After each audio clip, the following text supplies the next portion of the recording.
Muy buenas tardes, les agradezco a todas y a todos que se encuentren en una emisión más de nuestro programa ¿Por qué leer a? En esta ocasión dedicada a una figura que no necesita ni el apellido, ¿no? Dante.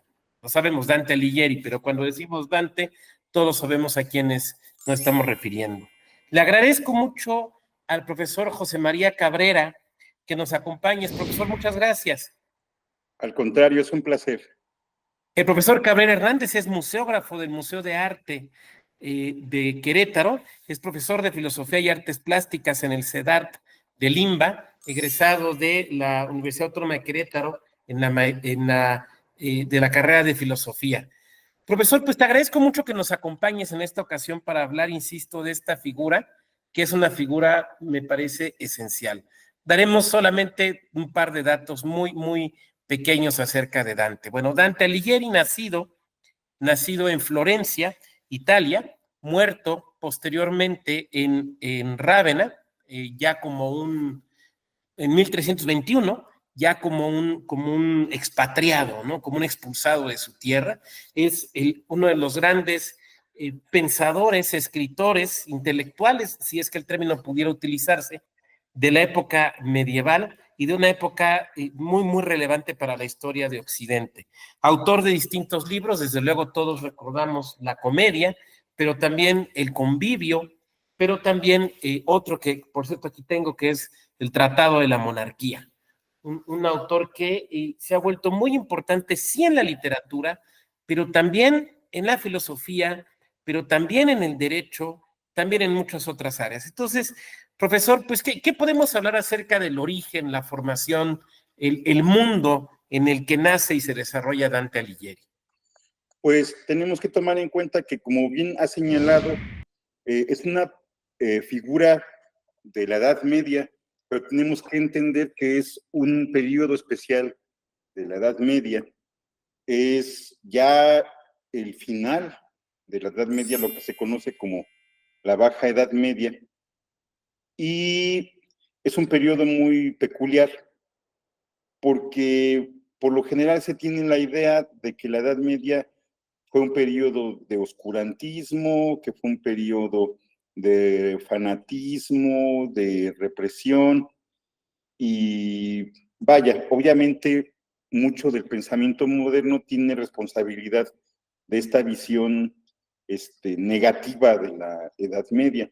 Pero yo recuerdo uno de mis maestros, cuando yo fui estudiante en la Facultad de Filosofía, decía que había un dicho entre los estudiantes de la Edad Media, un dicho que todavía hasta la fecha no hay certeza de quién lo fraguó, pero este dicho decía: la Edad Media fue una noche, sí, pero tachonada de estrellas. Y esa es la verdad. O sea, no podemos juzgar todo este periodo como una época meramente oscura, de represión, de oscurantismo, de fanatismo. Y una de esas estrellas es precisamente Dante. Ahora, Dante no surge como esa personalidad tan destacada que conocemos ahora, pues nada más de la nada. O sea, también hay otras cuestiones que se han dado hacia el final de la Edad Media. Como bien acabas de señalar, el trabajo de Dante lo hace difícil de catalogar. Obviamente lo entendemos como poeta porque es famoso por la Divina Comedia, por la Vita Nuova, pero también fue un pensador político, como bien señalaste, y podríamos señalar también que tuvo una gran labor tanto lingüística como filológica.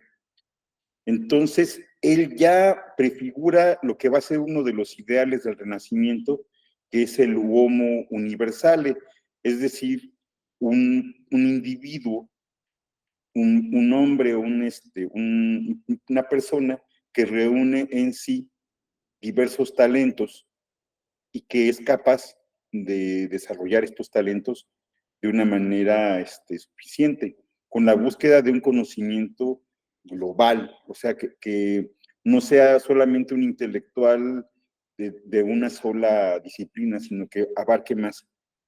Obviamente el Renacimiento va a estar lleno de personajes que van a encarnar este ideal del homo universal, uno de ellos va a ser pues Leonardo da Vinci, pero ya podríamos decir que el mismísimo Dante ya es un ejemplo de este homo universale, es decir, de un humanista propiamente dicho, que busca desarrollarse en diversos campos, ¿no? Y lo hace con bastante soltura, a pesar de las difíciles circunstancias de biografía que tuvo, o sea, de las circunstancias de su vida, de sus avatares políticos y en general todo lo que padeció de ir de un lado para otro por sus ideas políticas. Es muy interesante esta idea que nos plasmas de un hombre universal, porque pareciera ser entonces que es una figura que se adelanta a las de la época renacentista, ¿no? Y lo comentabas también, bueno, poeta, pero también esta vertiente o esta importancia en la filología, que ojalá pudieras un poquito por ahí comentarnos por qué, me parece que es muy interesante. Sus ideas incluso nos impactan mucho a quienes nos dedicamos en el derecho, ¿no? Uno de los juristas más importantes del siglo XX, que fue Hans Kelsen, su tesis de licenciatura, aquí la tengo, es justamente la teoría del Estado en Dante Alighieri. Nada más lo pongo así, el jurista más importante del siglo XX, su tesis del licenciado la hace sobre eso, ¿no? Claro, Sobre el pensamiento político de Dante. ¿Qué podrías platicarnos un poquito sobre estas vicisitudes políticas, ¿no? Entiendo que era la época de los güelfos y los gibelinos y que si apoyas al Papa o al emperador, pero también vives en una ciudad que es una república. ¿Qué podríamos platicar un poquito de esto? pues lo que pasa es que para empezar tenemos que tomar en cuenta que Italia no existía como el país que conocemos ahora, ¿no? O sea, Italia estaba dividida prácticamente en tres partes. La parte sur, que siempre estuvo en pugna entre el Imperio Sacro-Germánico Romano, algunos de sus descendientes que terminaban emparentándose con el reinado normando ahí, después también los franceses y en algún momento también los españoles, la corona de Aragón, todo el sur de Italia lo poseyó. Uh-huh. Todo el centro de Italia pues, le correspondía al Papa, ¿no? Los estados pontificios. Y el norte, a pesar de que tenía estas repúblicas muy bien definidas, lo cierto es que estaban bajo la influencia del Sacro Imperio Germánico y los problemas que tenía este reino. Entonces, tengamos en cuenta que el emperador Sacro Germánico, pues sí, de alguna manera fue heredero del imperio de Carlomagno, que a su vez quería recrear el imperio romano en una nueva versión, pero lo cierto es que el emperador sacro-germánico romano siempre tuvo el problema de que no ejercía el poder de una manera autocrática como lo desearía. Siempre tenía un gran peso la influencia de los famosos príncipes electores, que de entre los nobles llegaban a elegir al rey de romanos, que sería como el paso anterior para ser emperador del Sacro Imperio Romano, y después elegían al emperador. Y allí estaba el emperador, obviamente era el soberano, pero siempre actuaba bajo la revisión, bajo la crítica, bajo la supervisión de los príncipes electores. Pues a Dante le toca vivir una época en el que dos familias se están peleando por subir al solio imperial. Por un lado, la casa de Baviera, también casa de Bell, y la casa de Hohenstaufen, que tenían como feudo un castillo conocido como Wibelin, y de ahí surgió el término gibelino, como los de Baviera eran los Belf y aquellos eran los de Gabelin, se quedó los güelfos y los gibelinos, dependiendo de a quién defendían. Curiosamente, quienes defendían a la familia de Baviera también se alineaban con el Papa. Y los que defendían a los Hohenstaufen o gibelinos pues estaban opuestos al Papa. Lo cierto es que la familia Hohenstaufen quería establecer un poder más efectivo sobre Italia y no querían compartir el poder con el Papa, ¿no? Entonces, obviamente, en el norte de Italia se dividieron dos partidos, uno a favor de la familia de Baviera o güelfos, y los que estaban a favor de los Hohenstaufen o gibelinos. Y hay que tener en cuenta que esta lucha por el poder, pues, aunque sí es política, también iba acompañada de una gran violencia. Entonces, esto se traducía no solamente en cuestiones de partidos, sino incluso de guerras entre repúblicas e incluso dentro de las mismas repúblicas, guerras de facciones. Por ejemplo, en el caso de Florencia, que en algún momento ya por fin los güelfos se hacen del poder, y esto parecería que al partido de Dante, porque Dante pertenecía a este partido, pues iba a beneficiar, resulta que después ellos mismos se dividen entre güelfos blancos y negros, y Dante, que formaba parte del Partido Blanco, termina, por las vicisitudes políticas, termina quedando en una situación de desventaja que se traduce primero en una prisión en Roma y después una condena a destierro que no pudo remontar nunca, a pesar de que de repente cambiaban los vientos políticos, nunca pudo remontar esta situación, porque también incluso en alguna ocasión le dijeron, bueno, si pides perdón o reconoces que tuviste un actuar criminal, te perdonamos, y él dijo, no, yo no voy a reconocer esto, y prefirió morir en el exilio que regresar a Florencia. No deja de ser curioso que uno de los hijos más ilustres de Florencia, de los que seguramente se sienten muy orgullosos, pues haya sido expulsado, pero entiendo por lo que nos narras que los enfrentamientos políticos en la Edad Media pues no eran una cosa sencilla, no era de simplemente nos retiramos el saludo, ¿no? Claro, Aquí le retiran el domicilio y no le retiraron la vida, pues porque no se pudo, pero... sí, no se pudo, porque de hecho Ahora, una sí, de, adelante, por favor. una de las amenazas es que si regresaba, en algún momento lo iban a matar. Pues pesaba al principio pesaba una condena de muerte sobre él. Contra él. Tengo una duda. Él, si estoy mal, me corriges, pero está en un momento donde creo que el italiano, como lo conocemos, todavía no existe, No, pero ya el latín ya no es la lengua vulgar. no, ya no. En qué obras, en qué idioma se escribe Dante?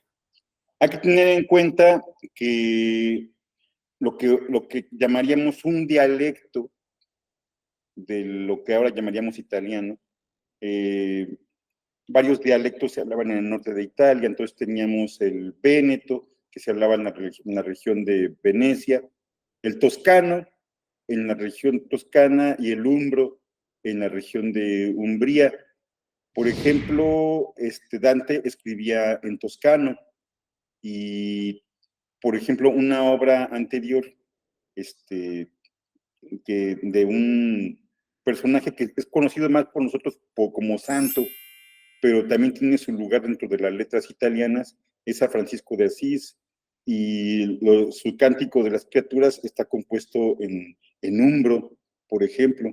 Entonces, en Italia no existía todavía el italiano como la lengua que conocemos ahora, apenas se estaba formando, y como bien señalas, era conocida como la lengua volgare, así la llama Dante, y precisamente es en esta lengua en la que compone, por ejemplo, la Vita Nuova y la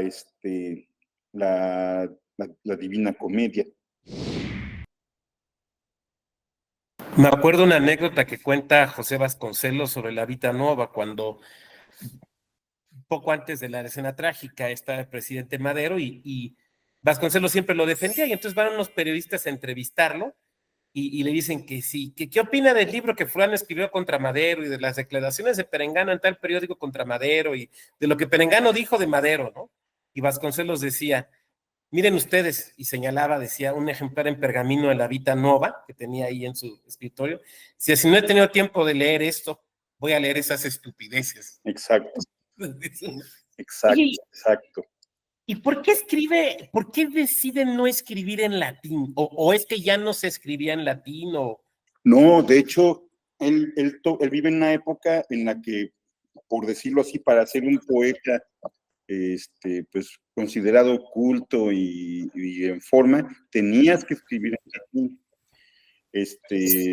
Él representa un punto de inflexión, pero como te decía hace rato, no surgió de la nada.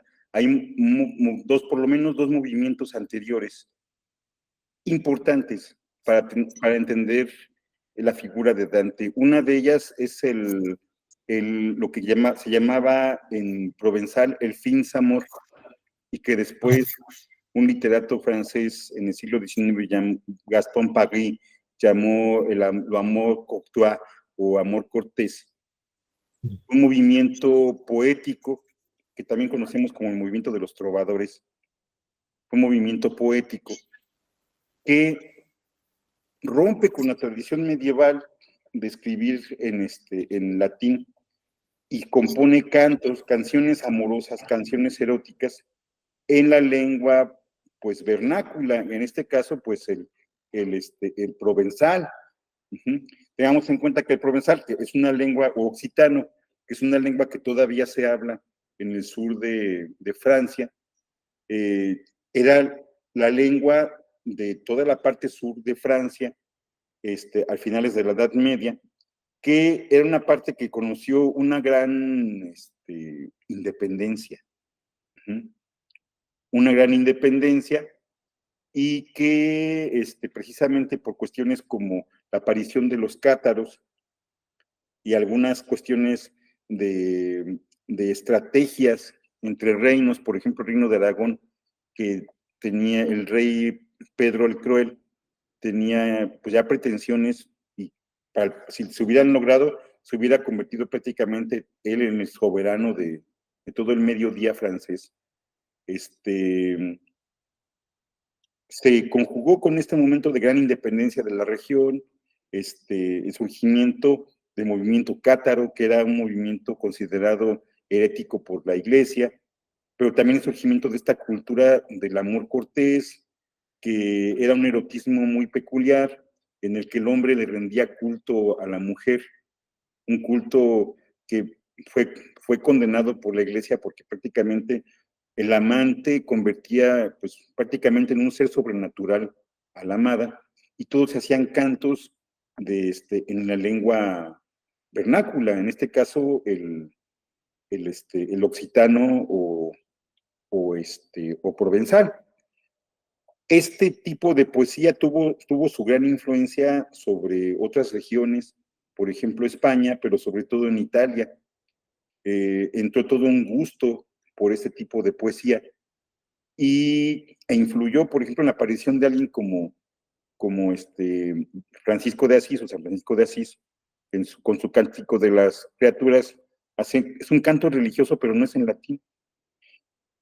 Dante hereda ambas tradiciones, hereda la tradición del franciscanismo, hereda la tradición del amor cortés y quiere luchar porque el lenguaje toscano se considere un lenguaje digno para la poesía. De hecho, su tratado sobre la lengua vulgar va sobre eso, que se reconozca la calidad de la lengua toscana para poder expresarse.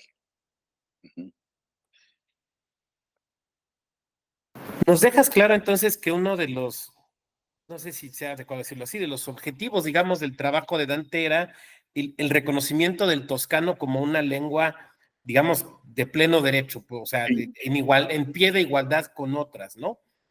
Ahora, en sus distintas obras, ¿no? De las que ya has dado cuenta aquí. ¿Qué otras ideas encuentras como constantes en la obra de Dante?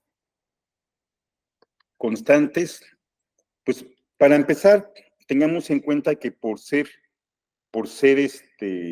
heredero de esta tradición del amor cortés, se da la cuestión de la divinización de la figura femenina. También algo que surge en el ámbito italiano, que sería el equivalente a la dama del amor cortés, es la figura de la donna angelicata. La donna angelicata es pues, la mujer, a fin de cuentas, la mujer a la que uno ama, pero como bien dice el calificativo en italiano, bueno, en este caso en toscano, que se mantuvo bien en italiano, es un ser pues semidivino. Uno le rinde un culto a la mujer. La mujer se convierte en un ser prácticamente sobrenatural, obviamente idealizado, inalcanzable. Uh-huh. En el amor cortés no pasaba así. La idea del amor cortés y de lo que se conoce como cortesía era un ascenso en el culto que culminaba con la aceptación del amor por parte de la dama. O sea, la dama aceptaba tu amor después de seguir todo un camino ascendente como amante. En el caso de la poesía de Dante y alguien como Petrarca, por ejemplo, así como Dante tiene su Beatriz, Petrarca tiene su Laura, la donna Angelicata, para empezar, es inalcanzable. El amor por ella es incondicional, el amor por ella es fuerte, pero es inalcanzable. Por varias razones.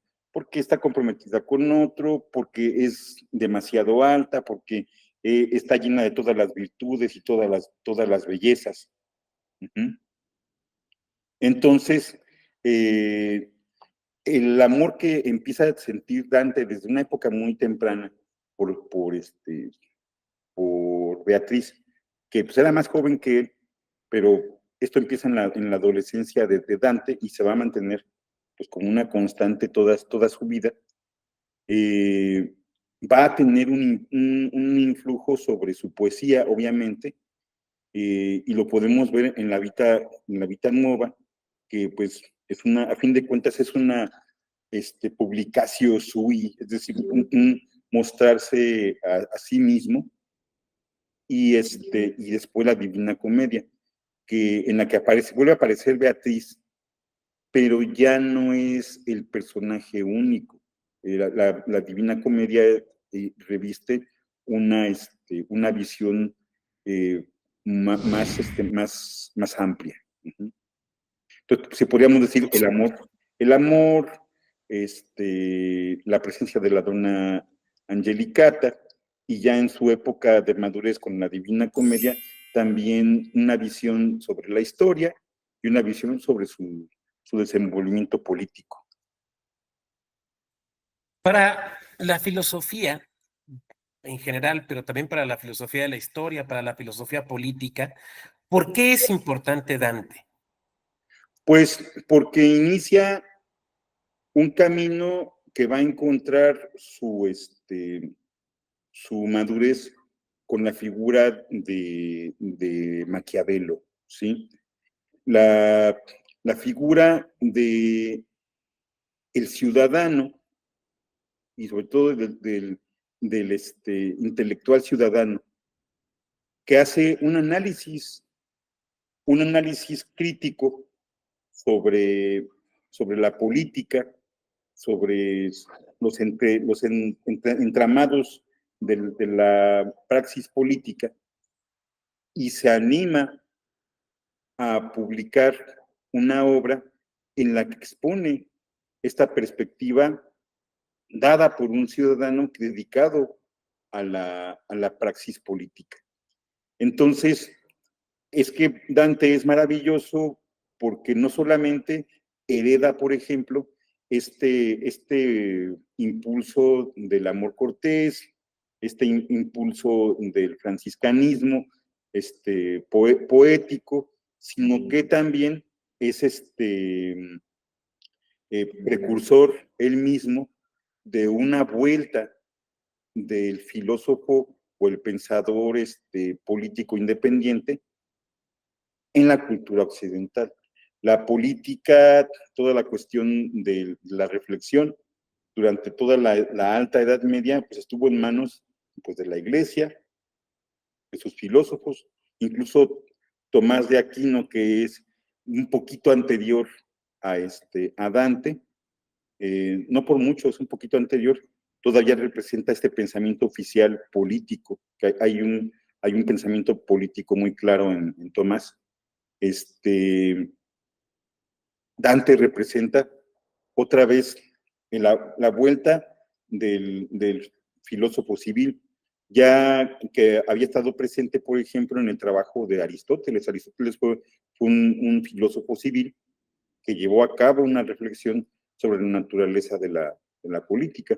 Tenemos que esperar hasta que aparezca otra vez Dante, que inicia este camino que va a desembocar en Maquiavelo. Has tocado dos extremos que son muy interesantes, la idea del hombre universal y Dante como el hombre universal, y la idea del intelectual, que a lo mejor es un concepto moderno. ¿Cuáles serían, a partir de la figura de Dante probablemente, las similitudes y las diferencias entre un hombre universal, como lo fue él, y un intelectual, como lo entendemos el día de hoy? Pues más bien yo diría que él es de los, no diría que es el que inaugura, pero es de los que inaugura el ideal del intelectual como lo entendemos ahora. Tenemos a un hombre que conoce de poesía, conoce de filosofía, conoce de teología, pero también conoce de la cultura clásica en un momento en el que la cultura clásica todavía no va a encontrar ese interés que va a tener el Renacimiento. Uh-huh. El Renacimiento sí va a ser así como que, wow, el auge. Ya antes está Dante. De hecho, la composición de la Divina Comedia nos muestra a un hombre que no solamente conoce, obviamente, la cultura cristiana, a pesar de que todo va a terminar hacia allá. Toda la parte de la descripción del infierno reviste un gran conocimiento sobre la religión griega y romana.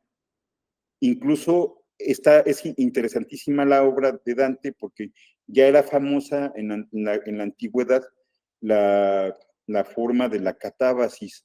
La catábasis es el descenso al inframundo de algún personaje.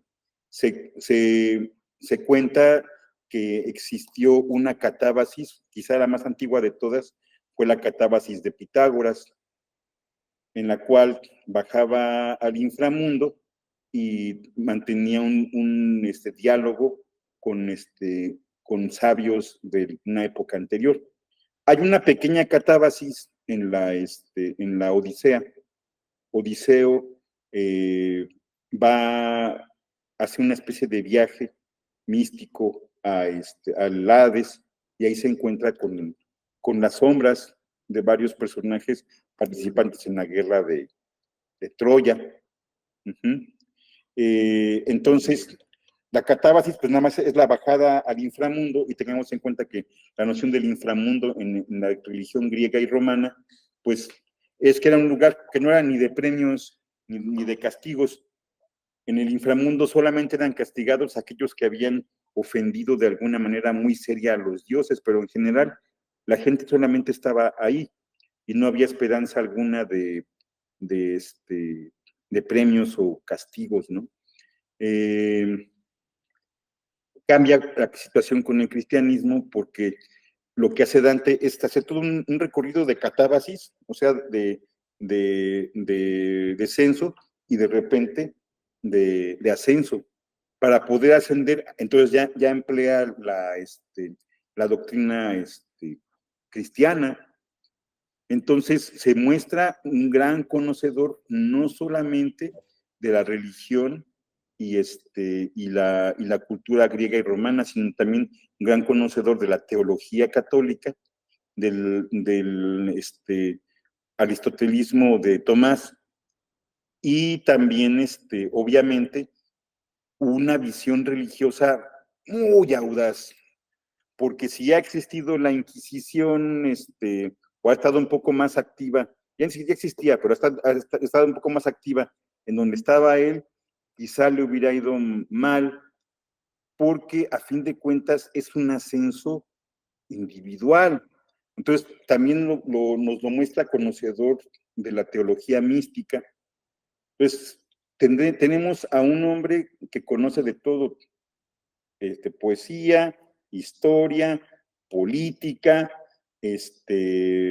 religión griega romana, filosofía, etcétera. Es prototipo Dante junto con otros contemporáneos suyos como Petrarca y Boccaccio, un intelectual como lo conocemos ahora. Oye, por lo que narras, tenía una formación realmente sólida, ¿no? Bastante, o sea, su formación fue excelente y eso tenemos que agradecérselo a su padre, a Ligiero, que fue quien invirtió bastante en su formación. Para quienes por primera vez se van a acercar a Dante, ¿por dónde les sugieres empezar? Porque es un nombre tan grande y la comedia es un algo tan grande que puede resultar un poco intimidante, ¿no? Yo recuerdo aquella anécdota de cuando muere Samuel Beckett, ya famoso, laureado, que decide irse a vivir con su esposa a un asilo, porque pues se le ocurre, y muere en una habitación pues, para alguien de su nivel bastante austera, cuyo único lujo era un baño privado, y encuentra un solo libro en la habitación de Beckett, ¿no? Solo conservaba un libro y era la Divina Comedia. Y tiene lógica, porque es el libro que es todos los libros, pero es un poco intimidante, ¿no? Entonces, ¿por dónde entrar? ¿Por dónde empezar? ¿Qué leer? A lo mejor qué porciones o incluso qué traducciones o por dónde hay que entrarle a Dante. Pues para empezar, yo sugiero, antes que entrar a la Divina Comedia, yo siempre sugiero entrar primero a la Vita Nuova o Vida Nueva. Uh-huh.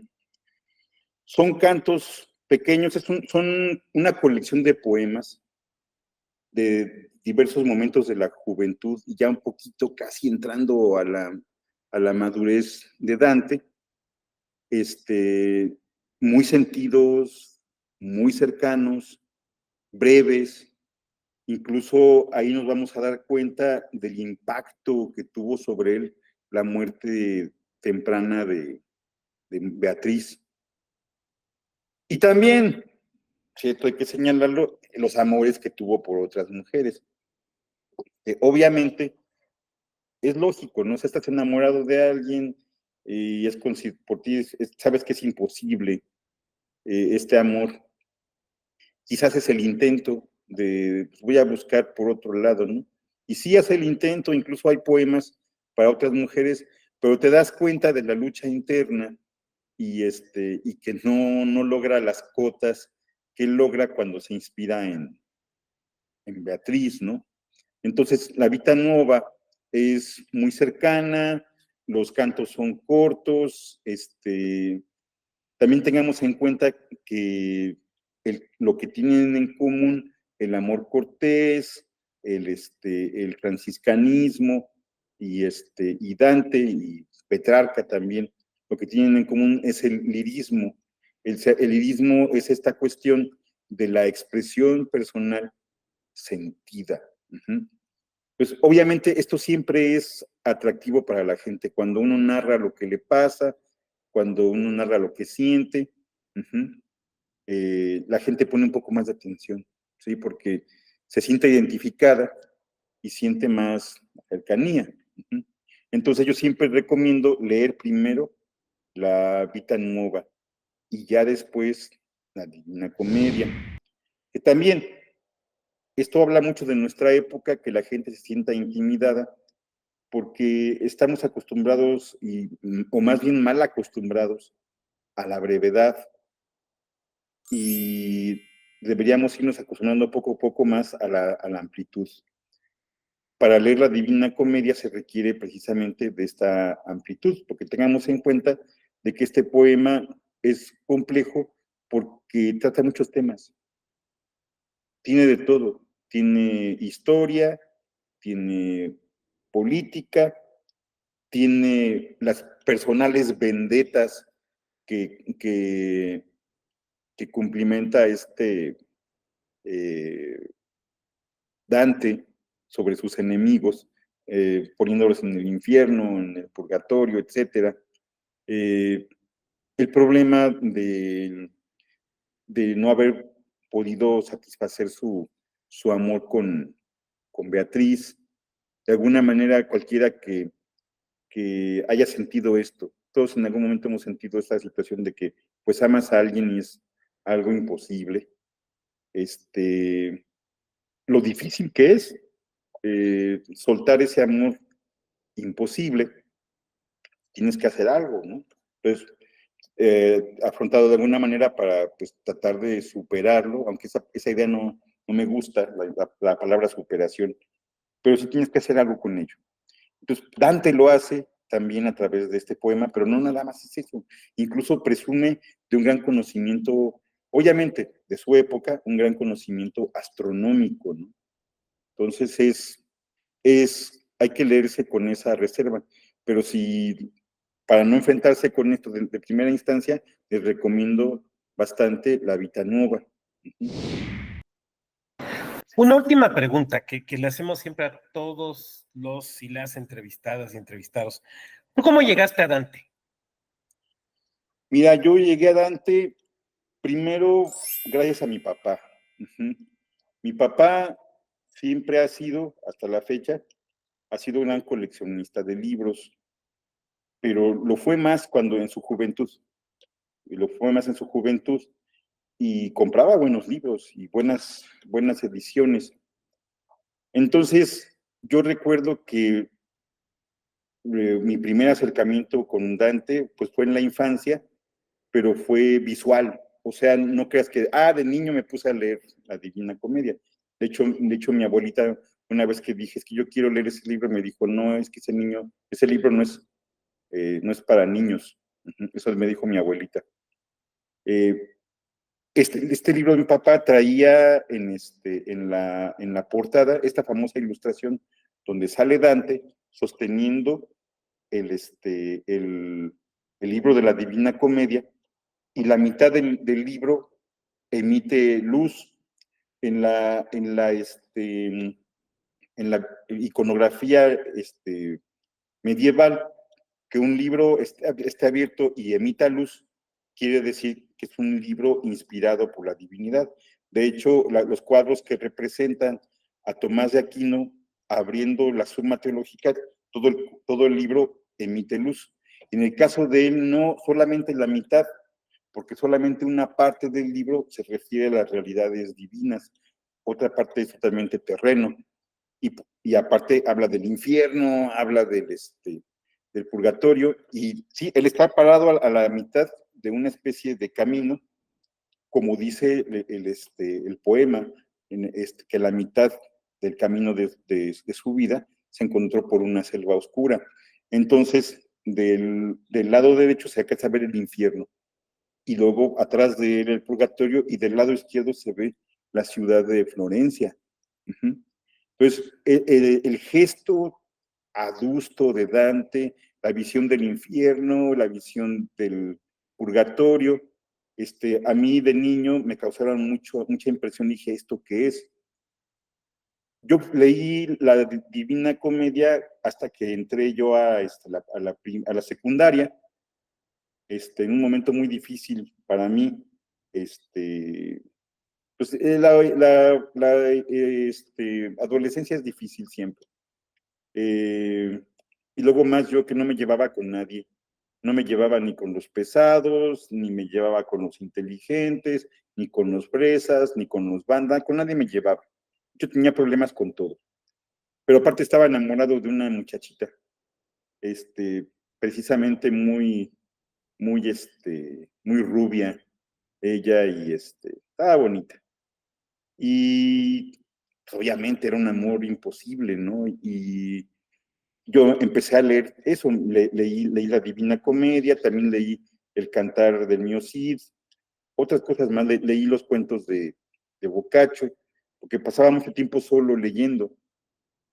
Entonces, esa fue la primera vez que leí la Divina Comedia. Obviamente era un adolescente, no tenía las herramientas para entenderlo todo, pero sí ese primer acercamiento me ayudó para fijarme muchas ideas e imágenes que me guiaron después, ¿no? Entonces, yo me sentí muy fascinado por Dante, incluso pues muy identificado con él en ese entonces, y es uno de mis autores favoritos. Cada que puedo vuelvo a él por todo este carácter admirable que tiene, ¿no? Entonces, ese fue mi acercamiento con Dante. Y ya después, por ejemplo, mi estudio sobre el amor cortés, sobre el franciscanismo, y las consecuencias que el amor cortés tuvo sobre la cultura italiana, me volvieron a llamar otra vez hacia Dante. Entonces, ese ha sido mi camino hacia él, y obviamente es un camino que no concluye. A Dante lo lees y lo lees y lo vuelves a leer. Uno concluirá, pero Dante va a seguir. Así Lo es. cual, en cierto sentido, es un poco reconfortante, la verdad. Sí. Y te agradezco mucho porque nos has pintado además un personaje humano que es cercano a nosotros, porque la emoción del amor, pues todos y todas la hemos sentido, ¿no? Y la posibilidad, la realidad del rechazo también. Y en ese sentido, entonces, de repente, es un poco como si Dante se bajara, ¿no? Como si ese poeta al que siempre se le representa muy justamente con el laurel, ¿no? Así es. De repente se lo quitara, se bajara y fuera un compa con el que te vas a caguamear las tristezas afuera del Oxxo, ¿no? Así es. Y entonces dices, bueno, pues este compa pasó lo mismo que yo, con otra ropa y con otras personas y en otro momento, pero la emoción es la misma, ¿no? Y en ese sentido ahí me parece que es muy interesante lo que nos presentas porque nos ayuda a conectar más allá de lo intelectual con el personaje. Claro, y la pregunta que emitías al principio, ¿por qué deberíamos leer a Dante? ¿O por qué es importante leer a Dante ahora?